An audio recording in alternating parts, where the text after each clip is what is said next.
Today, I'm on a lower side of my emotions.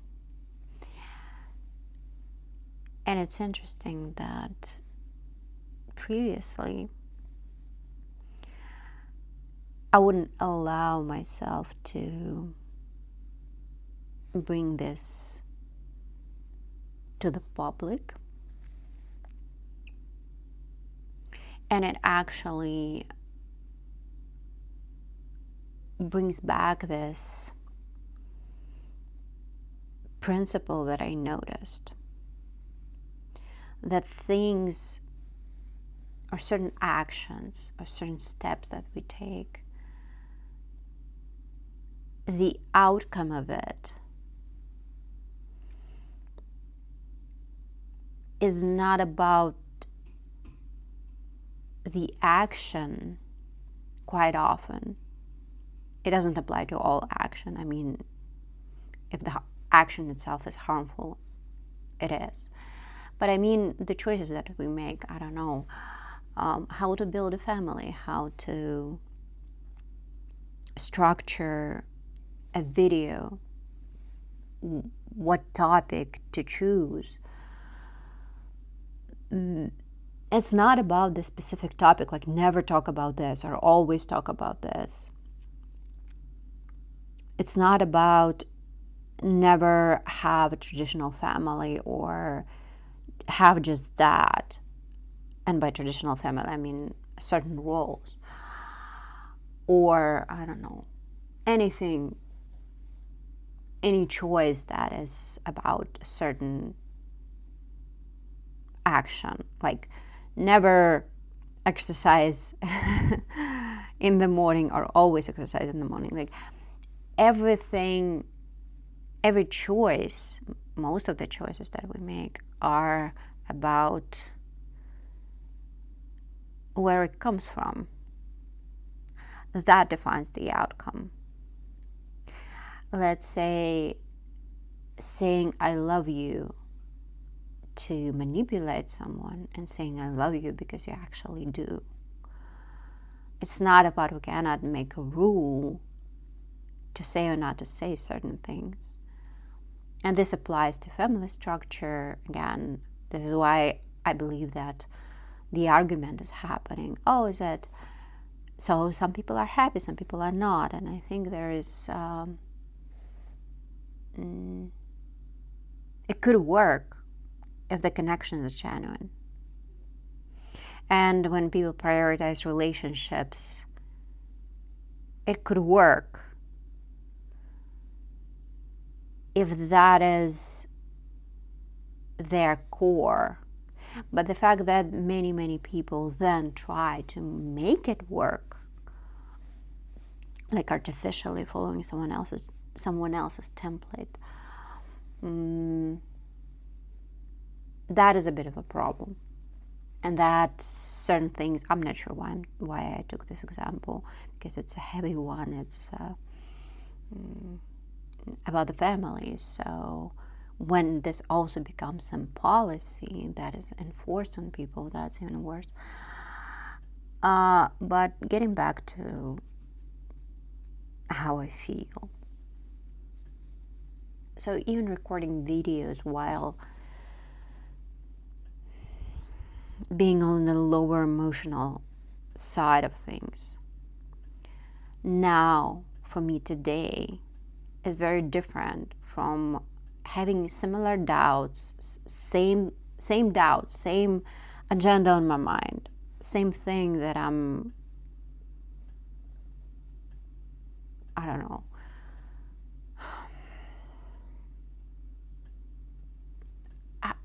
I cannot say that I'm concerned about it, but something that's weighing on me, something that creates this internal pressure. It's a constant thing. It's something that actually led me to my philosophy. It's something that shaped my life and is the background question again and again. So it's constantly present. And why I wouldn't bring it to people before, because the intention behind it, the vibe behind it, the place where it was coming from was different. So that was more like place of pain, and oh, it's still pain though. Trying to explain this, it's very, like, on a feeling level, how it feels within me, it's very different and distinct, and I can rely on those markers to make my choices in life. And I'm learning to do that, and I'm learning to trust it and know that it works. But when I want to explain it to other people, maybe it will be somehow useful to them. It's a bit of a challenge for me, double challenge with English as my second language. But it is just as hard in my native language, frankly. So I think previously this weight that I feel inside, it's a question about the world, about how do I relate to this world? What is my place in all of this?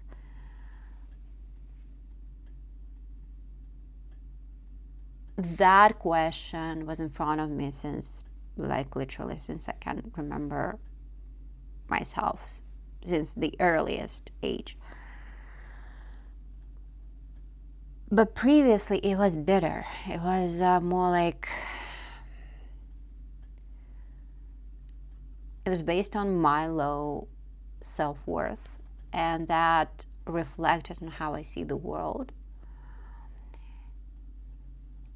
And there was a lot of resentment and bitterness and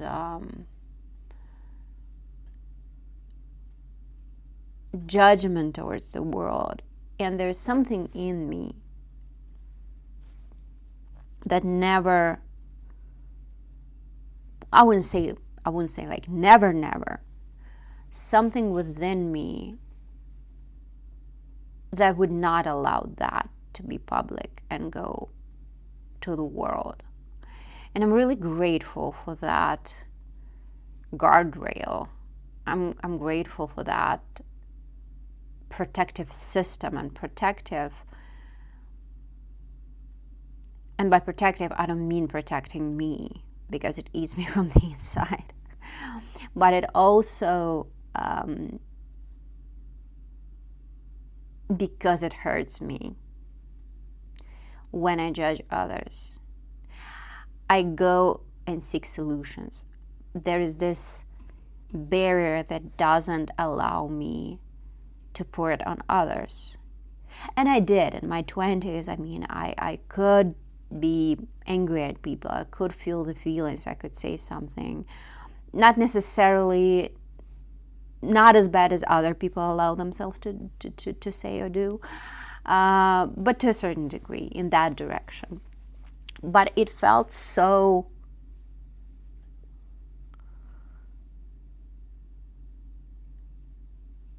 bad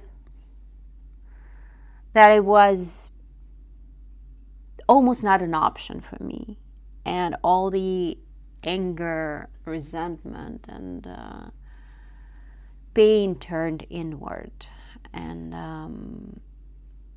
in a way, I'm grateful for that, because to survive. So it's either I will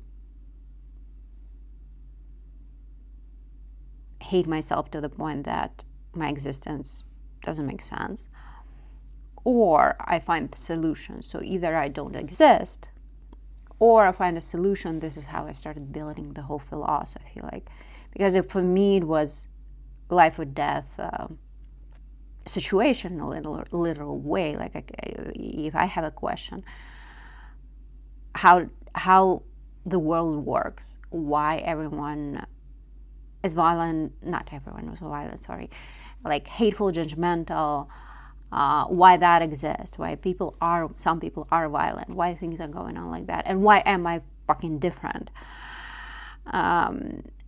And how do I relate to the world that is different? How do I relate with people who have how do I build connections and relationships and live my life among people who prioritize things that are irrelevant to me, but they don't care about things that I care about. And again, whenever it sounded like arrogance, it also turned inward in a way that I couldn't allow myself to be that. I couldn't allow myself to think that I'm better than others. So I always chose to think that I'm worse, that it's something wrong with me, that I actually think I want to build a better world. I want to build a better, more fulfilling life, and rethink everything so that there is resilience, whether the person has resources or don't, or doesn't. There is ability to restore and rebuild a human from the inside, so that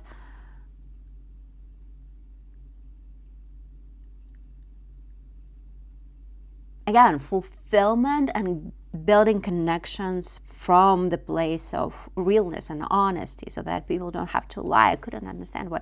Literally, my family taught me how to lie, because this is how things are done. Why on earth? I am an adult now, in my 40s, and what I learned is that in any situation, if I'm honest, and that doesn't mean stupid, so I received a comment, what if it's life or death situation and you need to lie to save someone? I'm not talking about that. I'm talking about more like not stupidly giving away all the information that's in your head. I'm saying being honest in your intentions toward the world, and in most life cases, just honesty, saying, yes, I didn't know that. Yes, I could be ignorant. Yes, I made a mistake. I made a mistake. Yes, I didn't know. It always works. It got me out of weird and deeply uncomfortable situations, just saying, hey, this is how I feel, this is what my reaction is about, and I'm willing to figure it out together.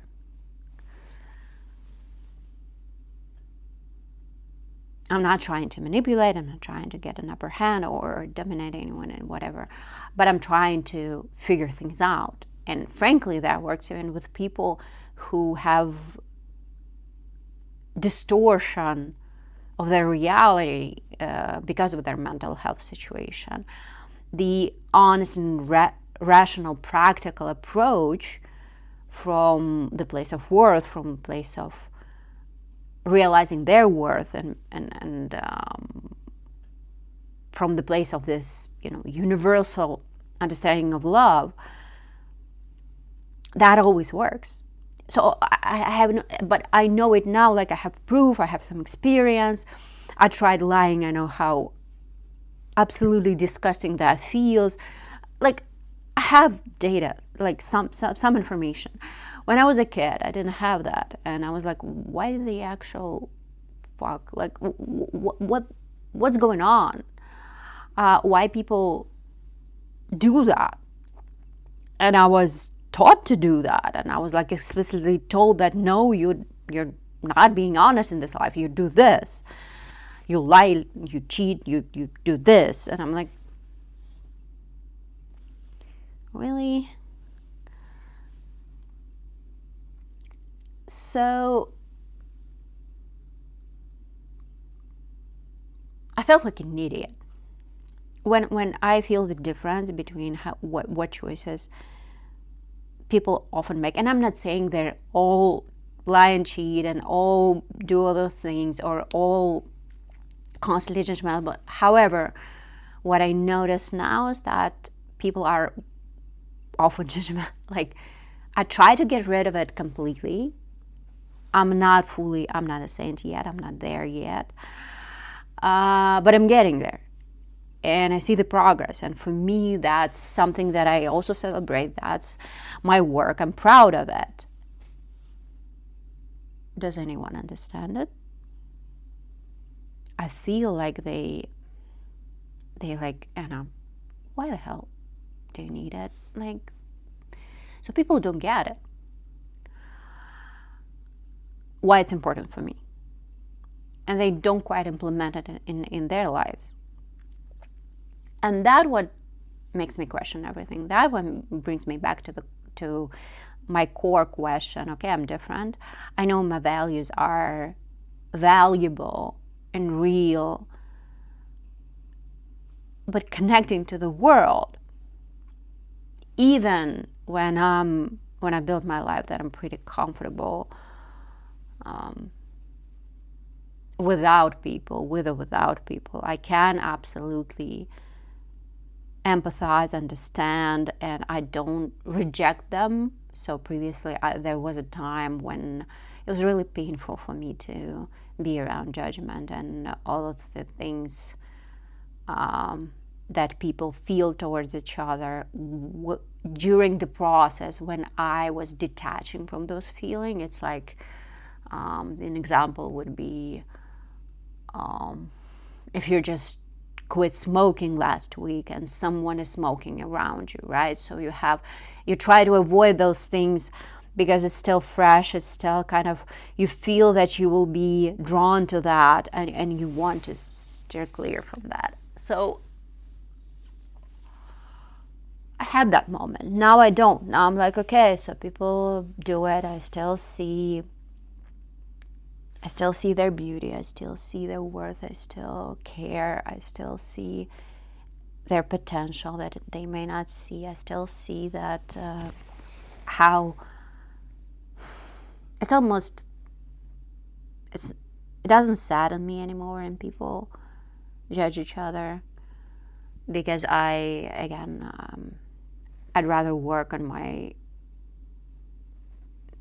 impulses to judge when they appear. I would rather pay more attention to that, because now they're subtle. Now I don't judge explicitly. So it's more like, this nuanced feeling that could easily be mistaken. And I have insanely high standards for myself.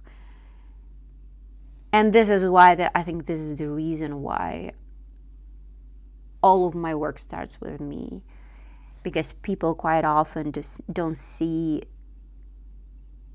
things that I care about as a priority. But I do, and I cannot make others change, so I'm changing myself. And then when I change, I can record a video and say, hey, this works, and this is the reason why it works. And frankly, this is why I have all the books with all the research about human behavior. I want to find examples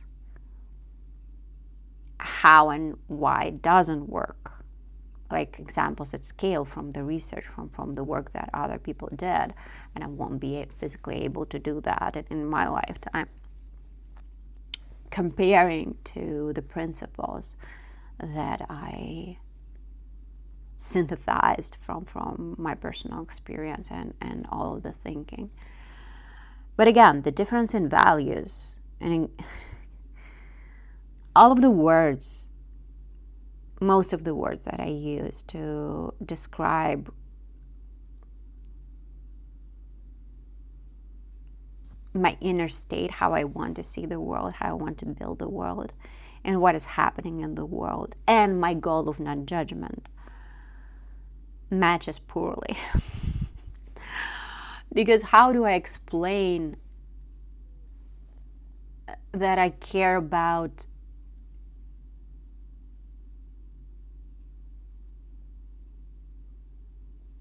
building a world when everyone sees each other as equally worthy and collaborates to build a better way of connecting, living, and supporting each other. And how do I compare that to what is going on right now, which is complete chaos and a lot of pain, a lot of violence, but without putting myself above it and saying that, oh, my values are better. They are more productive, yes, 100%. They just make sense, practical sense. And it's unfortunate that people don't see, and this is the basis of my work, so I do it for myself. I see practical value of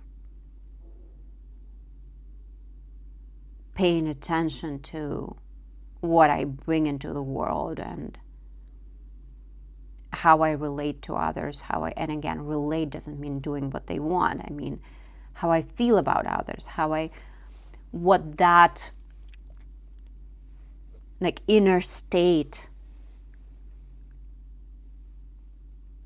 that everything that I do comes from, what that inner state. If that state is judgment, so it doesn't matter what I do, that will just feed the judgment in the collective. I will just contribute to all the judgment out there. If no matter what comes my way, could be judgment, could be hatred, could be whatever, it's up to them. If whatever comes my way and I return respect and love, and again, respect maybe not the exact word, like seeing a human in every situation, seeing something that is worthy of being, like equal worth in everyone, not higher, not lower. I'm not higher, I'm not lower.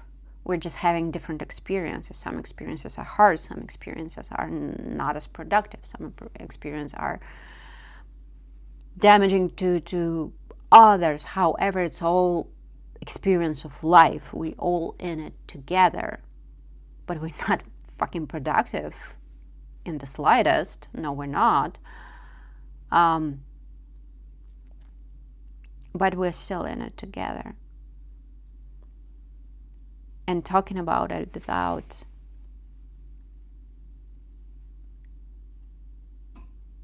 categorizing. So it's a very nuanced thing. I'm not sure, so I'm learning to speak about it. This is why I'm recording all those videos, and I will be talking about things from different angles just to learn how to eventually be succinct. Not there yet.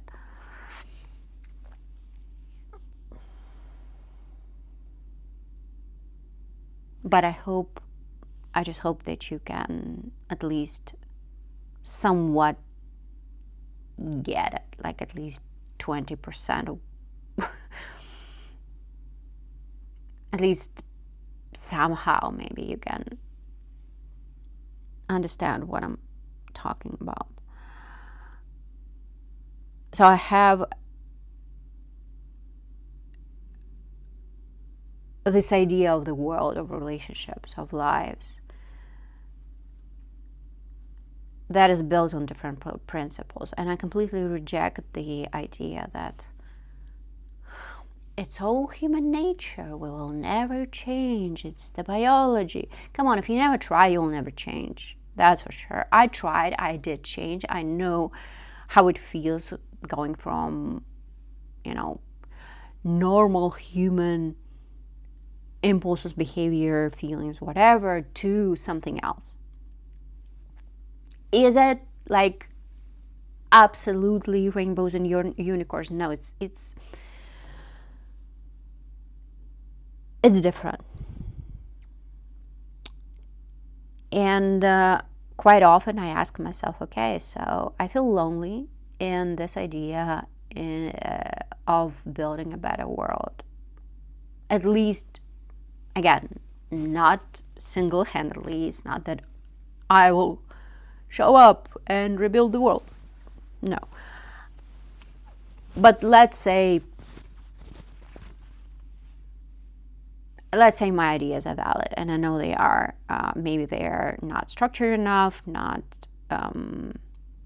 eloquent enough. Maybe I haven't thought everything through, and that's not the point, because it's philosophy of living. I'm not sure if that's doable in the lifetime.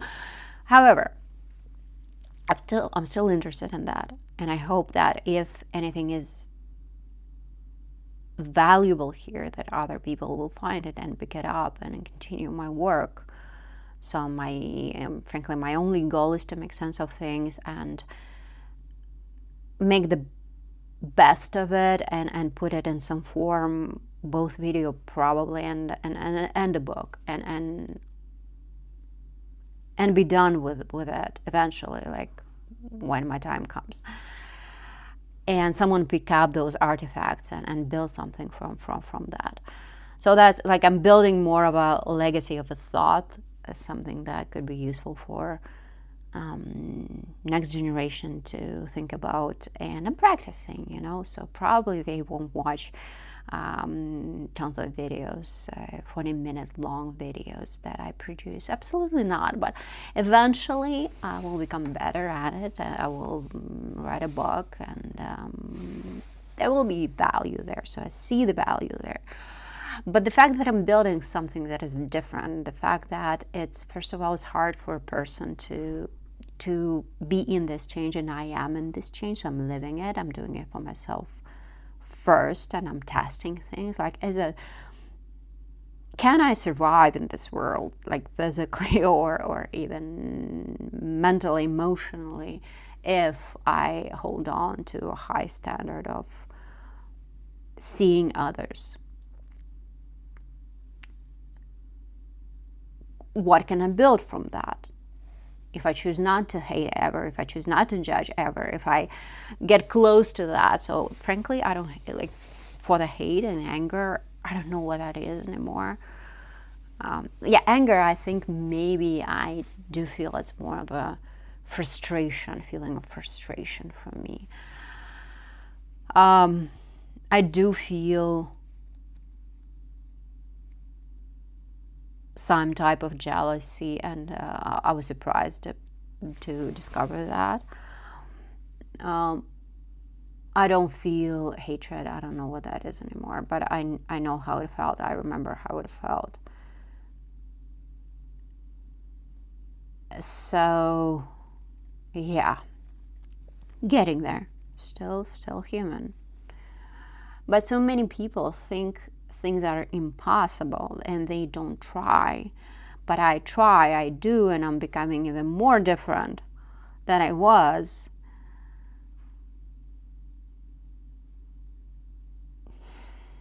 And that is the reason for this doubt and questioning myself and feeling different all the time. Yet my only job is to hold those standards that I set for myself, because I believe in them. And previously, when I had days like today, so today it's more of it's a background feeling, but it doesn't overwhelm me, doesn't make me feel like I'm drowning and I'm doubting everything.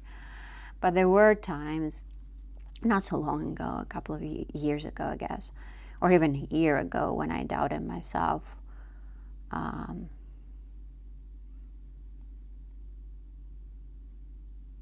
Deeply. And at times it felt like I'm going crazy. And frankly, who am I kidding? Like, yesterday I had that thought, maybe I'm just an insane person, right?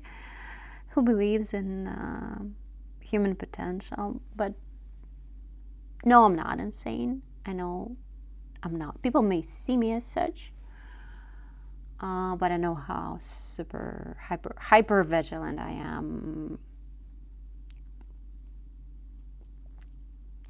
Double, triple checking my adequacy. However, there are times, and again, partially today is that exact day when I'm thinking, okay, maybe I'm just insane. Good. But then I think about, so I learn a lot about mental health issues and people struggling. And so if people go crazy and they quite often hate themselves or others, so if my type of insanity is to believe in people and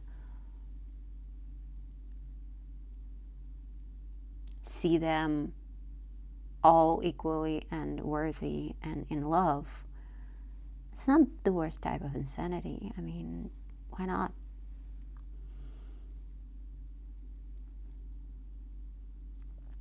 So in times, I'm not crying. In times like this,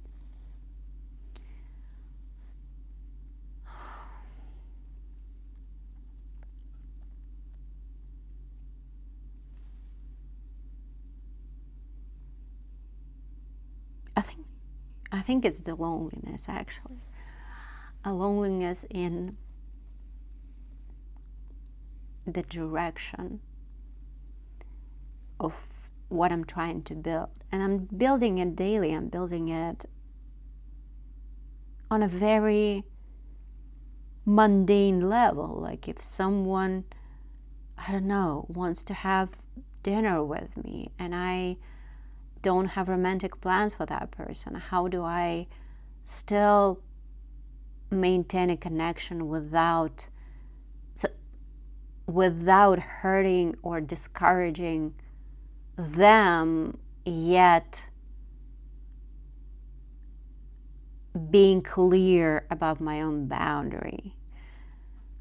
How to be honest and clear with the world and let them know where I stand. And yes, some will get automatically hurt, some will get just, it's on them to feel a certain way. I know I cannot guarantee a certain feeling or reaction that the person gets, but how do I just build small daily stuff, relational stuff, so that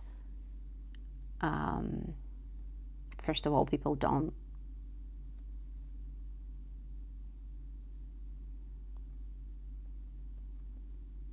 just absorb my life, like, right? I cannot cater everyone else's need. So I need boundary to do my work, specifically because no one else does it. No one else can help me build my philosophy, so I need time and space for that.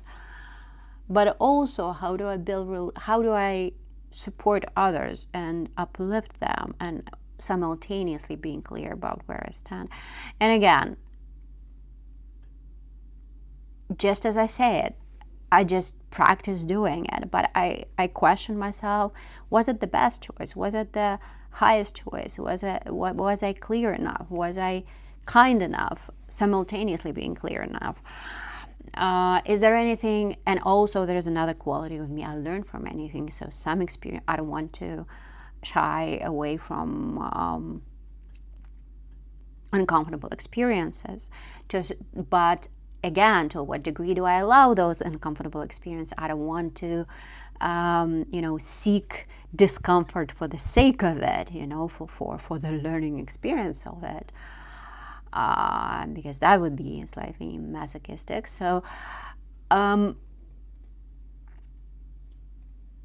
of those, so literally every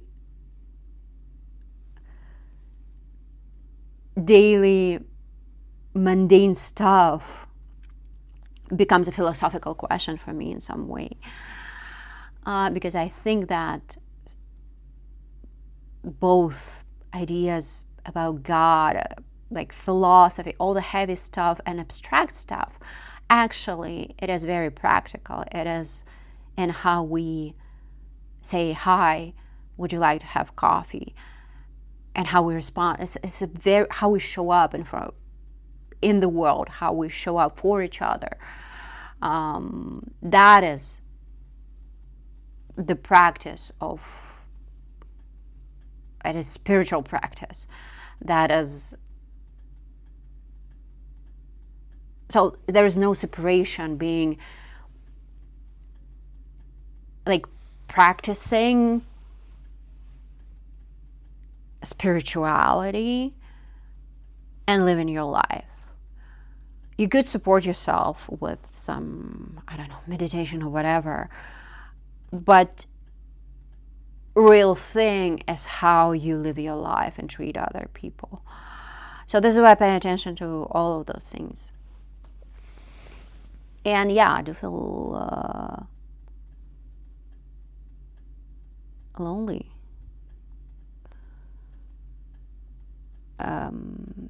And frankly, this is why I'm sharing, because I need to share. It's hard. It takes a lot of effort, thinking, learning about stuff, double, triple checking my adequacy, because I care about that. I don't want to be like completely delusional. And then not being discouraged when I talk to people around me and they say, hey, that's impossible. Hey, I still judge that person. Hey, so it's like for them, it's not even, they're like, Anna is weird. She's obviously a good person, but she prioritizes this weird abstract things. And I see that in them. And I'm grateful that they still care. I'm deeply grateful. I know how misunderstood I am in a way. And this makes me even more grateful to people who stick around and stay in my life and support me and see value in me. But they, even when they see the value in what I want to build, I don't feel like they believe it. And building something, trying to make sense of something that is so big, and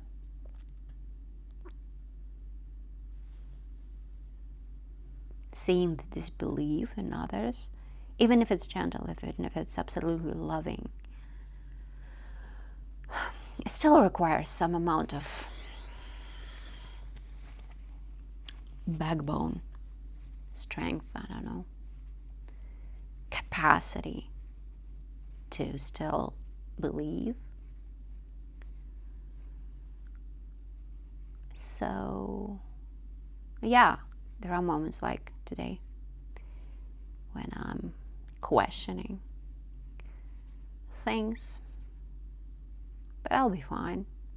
It's not the first time. It's getting way, way easier. It's getting way, way easier.